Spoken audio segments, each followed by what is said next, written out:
ନିର୍ବାଚନ ମାନେ କେବଳ ହାର ଜିତ୍ ନୁହେଁ। ନିର୍ବାଚନ ହେଉଛି ଗଣତନ୍ତ୍ରକୁ ବୁଝିବାର ଆଉ ଡାଟାକୁ ବ୍ୟବହାର କରି ଶାସନକୁ ଭଲ କରିବାର ଏକ ବଡ଼ ସୁଯୋଗ। ଆଜି ଆମେ ଝାରସୁଗୁଡ଼ାର ଜନଦେଶକୁ ଗଭୀର ଭାବରେ ବୁଝିବାକୁ ଚେଷ୍ଟା କରିବା। ଆମର ଏହି ବିଶ୍ଳେଷଣ କୌଣସି ଦଳ କିମ୍ବା ବ୍ୟକ୍ତି ପାଇଁ ନୁହେଁ, ବରଂ ଲୋକଙ୍କ ସ୍ୱରକୁ ବୁଝିବା ପାଇଁ, ଯାହା ରାଜନୀତିର ବହୁତ ଉପରେ। କେବେ ଭାବିଛନ୍ତି ଗୋଟିଏ ନିର୍ବାଚନରେ ମୁଠାଏ ଭୋଟରେ କେମିତି ହାରଜିତ ହୋଇଯାଏ? ଦେଖନ୍ତୁ, ଏଇଟା କେବଳ ସଂଖ୍ୟାର ଖେଳ ନୁହେଁ। ଏହା ପଛରେ ଲୁଚି ରହିଥାଏ ସେହି ମାଟିର ଆଶା, ଲୋକଙ୍କ ଆକାଂକ୍ଷା ଆଉ ଅନେକ ଅଭିଯୋଗର କାହାଣୀ। ଆଉ ଏଇ ଛୋଟ ବ୍ୟବଧାନ ହିଁ ଆମକୁ ସବୁଠୁ ବଡ଼ ସତ୍ୟ ପାଖକୁ ନେଇଯାଏ।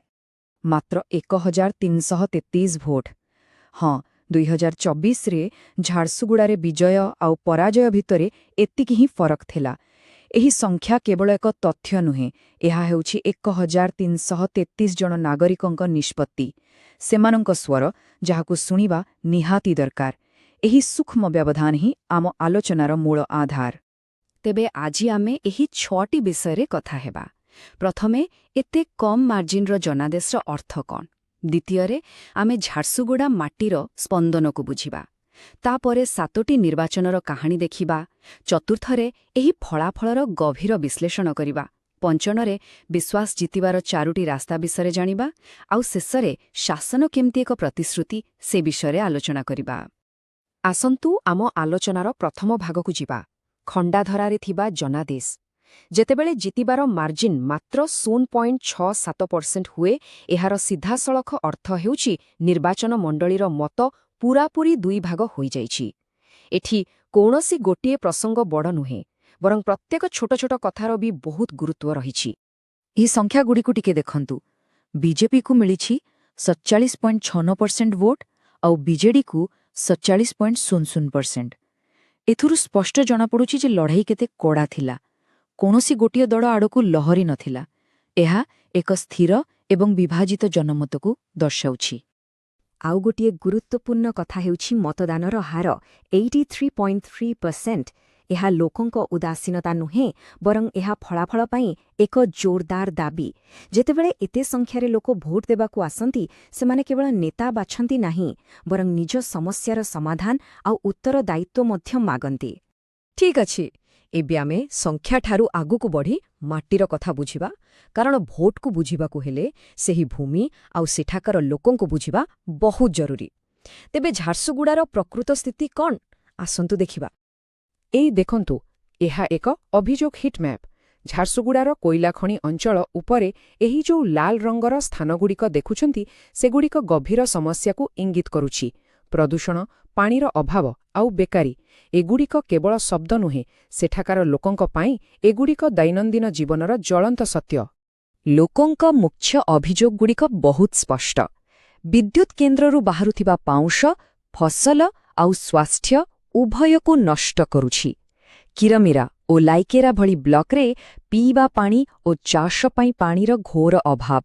ରାସ୍ତାଘାଟ ଖାଲଖମରେ ଭର୍ତ୍ତି, ଆଉ ସହରରେ ବିଜୁଳିର କୌଣସି ଠିକଣା ନାହିଁ। ଏତେ ସବୁ ଶିଳ୍ପ ଥାଇ ବି ସ୍ଥାନୀୟ ଯୁବକମାନେ ବେକାର, ଯେଉଁଥିପାଇଁ ସେମାନେ ବାହାରକୁ ଯିବାକୁ ବାଧ୍ୟ ହେଉଛନ୍ତି। ଏବେ ଟିକେ ଇତିହାସ ଆଡ଼କୁ ନଜର ପକେଇବା। 7ଟି ନିର୍ବାଚନ, କିନ୍ତୁ କାହାଣୀ ଗୋଟିଏ। 1995ରୁ 2024 ପର୍ଯ୍ୟନ୍ତ ଭୋଟିଂ ଡାଟାକୁ ଦେଖିଲେ ଆମେ ଜାଣିପାରିବା ଯେ ଝାରସୁଗୁଡ଼ାର ରାଜନୈତିକ ସ୍ଥିତି କେମିତି ସମୟ ସହିତ ବଦଳିଛି। ଏହି ଟେବଲ ଦେଖିଲେ ଝାରସୁଗୁଡ଼ାର ରାଜନୀତିରେ ଥିବା ଅସ୍ଥିରତା ସ୍ପଷ୍ଟ ବାରି ହେଉଛି। ସ୍ୱର୍ଗତ ନେତା ନବ ଦାସଙ୍କ ବ୍ୟକ୍ତିଗତ ପ୍ରଭାବ ବହୁତ ବେଶୀ ଥିଲା, ଯିଏ କଂଗ୍ରେସ ଆଉ ବିଜେଡି ଦୁଇଟିଯାକ ଦଳରୁ ଜିତିଥିଲେ। କିନ୍ତୁ ସବୁଠୁ ଗୁରୁତ୍ୱପୂର୍ଣ୍ଣ କଥା ହେଉଛି ବିରୋଧୀ ଦଳ କେମିତି ବଦଳି ଯାଇଛି। ଏହି ଟାଇମ୍ଲାଇନ୍ ଝାରସୁଗୁଡ଼ା ରାଜନୀତିରେ ହୋଇଥିବା ମୌଳିକ ପରିବର୍ତ୍ତନକୁ ଦେଖାଉଛି। 2009ରେ ବିଜେପିର ଭୋଟ ଥିଲା ମାତ୍ର 12%, କିନ୍ତୁ 2024 ବେଳକୁ ତାହା ବଢ଼ି 47%ରେ ପହଞ୍ଚିଗଲା। ଏହି ବୃଦ୍ଧି ମୁଖ୍ୟତଃ କଂଗ୍ରେସ ଭୋଟ କମିବା କାରଣରୁ ହୋଇଛି। କହିବାକୁ ଗଲେ ଝାରସୁଗୁଡ଼ା ରାଜନୀତି ଏବେ 2ଟି ପ୍ରମୁଖ ଦଳ ଭିତରେ ସୀମିତ ହୋଇଯାଇଛି। ଏହି ନିର୍ବାଚନ ମଣ୍ଡଳୀର ଜନସଂଖ୍ୟାକୁ ବୁଝିବା ବି ନିହାତି ଜରୁରୀ। ଏଠାରେ ପ୍ରାୟ 31% ଅନୁସୂଚିତ ଜନଜାତି ଏବଂ 17% ଅନୁସୂଚିତ ଜାତିର ଲୋକ ଅଛନ୍ତି।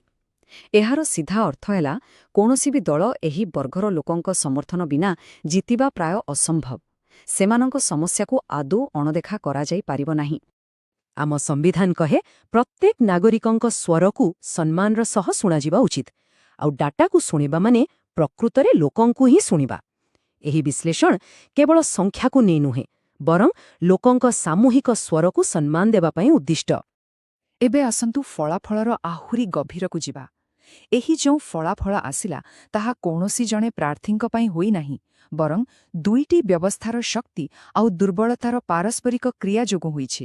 ଆସନ୍ତୁ ଦେଖିବା ଦୁଇ ପ୍ରମୁଖ ବ୍ୟବସ୍ଥାର କେଉଁଠି ଶକ୍ତି ଥିଲା ଆଉ କେଉଁଠି ଦୁର୍ବଳତା। ଯଦି ବିଜେଡି କଥା କହିବା, ନବ ଦାସଙ୍କ 3 ଥରର ବିଧାୟକ ଭାବେ ଏକ ମଜବୁତ ଉତ୍ତରାଧିକାର ଥିଲା ଆଉ ତୃଣମୂଳ ସ୍ତରରେ ଦଳର ସଂଗଠନ ବି ଶକ୍ତିଶାଳୀ ଥିଲା।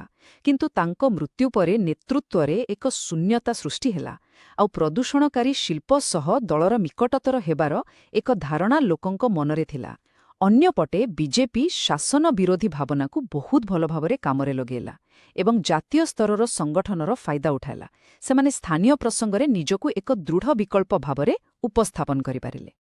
ଏବେ ଆମେ ସମସ୍ୟାରୁ ସମାଧାନ ଆଡ଼କୁ ଯିବା। ଲୋକଙ୍କ ଉପରେ କେନ୍ଦ୍ରିତ ଶାସନ ପାଇଁ ଏକ ବ୍ଲୁପ୍ରିଣ୍ଟ କ'ଣ ହୋଇପାରେ? କୌଣସି ନେତା କେମିତି ଲୋକଙ୍କର ବିଶ୍ୱାସକୁ ପୁଣିଥରେ ଜିତିପାରିବେ ସେଥିପାଇଁ ଆମେ ଏକ ସ୍ପଷ୍ଟ ରଣନୀତି ଉପସ୍ଥାପନ କରୁଛୁ। ଏହାକୁ ଚତୁର୍ମୁଖ ସିଦ୍ଧାନ୍ତ କୁହାଯାଇପାରେ। ପ୍ରଥମ ହେଲା ତୃଣମୂଳ ସ୍ତରର ଚେହେରା, ଅର୍ଥାତ୍ ଲଗାତାର ଘର ଘର ବୁଲି ଲୋକଙ୍କ ସମସ୍ୟା ବୁଝିବା ଆଉ ସମାଧାନ କରିବା। ଦ୍ୱିତୀୟ ହେଲା ପ୍ରବର୍ତ୍ତନାର ଚେହେରା, ଲୋକଙ୍କୁ ଏକ ଭାବପ୍ରବଣ ଆଉ ଆକାଂକ୍ଷାପୂର୍ଣ୍ଣ ଦୃଷ୍ଟିକୋଣ ଦେଖାଇବା। ତୃତୀୟ ପ୍ରତିରକ୍ଷାର ଚେହେରା, ସମସ୍ୟାକୁ ଆଗୁଆ ଚିହ୍ନଟ କରିବା ଆଉ ମିଛ ଖବରର ମୁକାବିଲା କରିବା। ଆଉ ଚତୁର୍ଥ ହେଲା ଆକ୍ରମଣାତ୍ମକ ଚେହେରା, ନିଜ କାମକୁ ଅନ୍ୟମାନଙ୍କ ସହ ତୁଳନା କରି ଲୋକଙ୍କ ସାମ୍ନାରେ ଏକ ସ୍ପଷ୍ଟ ବିକଳ୍ପ ରଖିବା। ଆଉ ଗୋଟେ କଥା ମନେ ରଖିବାକୁ ହେବ, ଆଜିକାଲିର ଯୋଗାଯୋଗ ଲୋକଙ୍କ ବ୍ୟକ୍ତିଗତ ଗୋପନୀୟତା ଆଉ ସମ୍ମତି ଉପରେ ଆଧାରିତ ହେବା ଦରକାର। ଭାରତର ଡାଟା ସୁରକ୍ଷା ନୀତି ଅନୁଯାୟୀ ଲୋକଙ୍କ ସହ ଯୋଗାଯୋଗ ନୈତିକ ଆଉ ଦାୟିତ୍ୱପୂର୍ଣ୍ଣ ହେବା ଉଚିତ। ଟେକ୍ନୋଲୋଜିର ବ୍ୟବହାର ଲୋକଙ୍କୁ ସଶକ୍ତ କରିବା ପାଇଁ ହେବା ଦରକାର, ସେମାନଙ୍କ ଗୋପନୀୟତାକୁ ଭଙ୍ଗ କରିବା ପାଇଁ ନୁହେଁ। ଆମ ବିଶ୍ଳେଷଣର ଶେଷ ପର୍ଯ୍ୟାୟରେ ଆସନ୍ତୁ ଦେଖିବା ଶାସନର ପ୍ରକୃତ ଅର୍ଥ କ'ଣ। ଏହା ଏକ ପ୍ରତିଶ୍ରୁତି? ଜନାଦେଶମାନେ କ'ଣ? ଏହା କେବଳ 5 ବର୍ଷ ପାଇଁ କ୍ଷମତା ପାଇବା ନୁହେଁ, ଏହା ହେଉଛି ଲୋକଙ୍କ ସେବା କରିବାର ଏକ ପବିତ୍ର ଦାୟିତ୍ୱ। ଏହି ଉକ୍ତିଟି ବହୁତ ଗୁରୁତ୍ୱପୂର୍ଣ୍ଣ। ଯଦି ଆପଣ ଭିଡ଼ କିଣିପାରିବେ, ଆପଣ କୋଳାହଳ ଭଡ଼ାରେ ଆଣିପାରିବେ, କିନ୍ତୁ ଯଦି ଆପଣ ବିଜୟ ଚାହୁଁଛନ୍ତି ତେବେ ବିଶ୍ୱାସ ଅର୍ଜନ କରନ୍ତୁ। ପ୍ରକୃତ ବିଜୟ ଟଙ୍କା କିମ୍ବା ବାହୁବଳରେ ମିଳେନି, ଏହା ଲୋକଙ୍କ ହୃଦୟରେ ସ୍ଥାନ ପାଇଲେ ହିଁ ମିଳେ। ଶେଷରେ ମୁଁ ଏତିକି କହିବି, ବିଜୟ ଆଉ ପରାଜୟକୁ ଅଲଗା କରୁଥିବା ସେହି 1333 ଭୋଟ କେବଳ ଏକ ସଂଖ୍ୟା ନୁହେଁ, ସେଗୁଡ଼ିକ ହେଉଛି 1333ଟି ସମ୍ପର୍କ ଯାକୁ ଗଢ଼ିବାକୁ ପଡ଼ିବ। ଏହା ଏକ ସଂଖ୍ୟାର ଖେଳ ନୁହେଁ, ଏହା ଏକ ମାନବୀୟ ଆହ୍ୱାନ। ଲୋକଙ୍କ ସେବା କରିବାର ଏକ ନୂଆ ରାଜନୀତି ଆରମ୍ଭ କରିବାର ଏକ ନିମନ୍ତ୍ରଣ। ଯଦି ଆପଣ ଜଣେ ଜନକେନ୍ଦ୍ରିକ ନେତା ହେବାକୁ ଚାହୁଁଛନ୍ତି ଏବଂ ନିଜ ନିର୍ବାଚନ ମଣ୍ଡଳୀର ଉନ୍ନତି ପାଇଁ ଏକ ରଣନୀତି ଖୋଜୁଛନ୍ତି, ତେବେ blueprintstrategies.ai ସହିତ mgr@blueprintstrategies.ai ରେ ଯୋଗାଯୋଗ କରନ୍ତୁ କିମ୍ବା 08042041602 ରେ କଲ୍ କରନ୍ତୁ। ଆମର ଲକ୍ଷ୍ୟ ରାଜନୀତିରୁ ଊର୍ଦ୍ଧ୍ୱରେ ଉଦ୍ଦେଶ୍ୟ।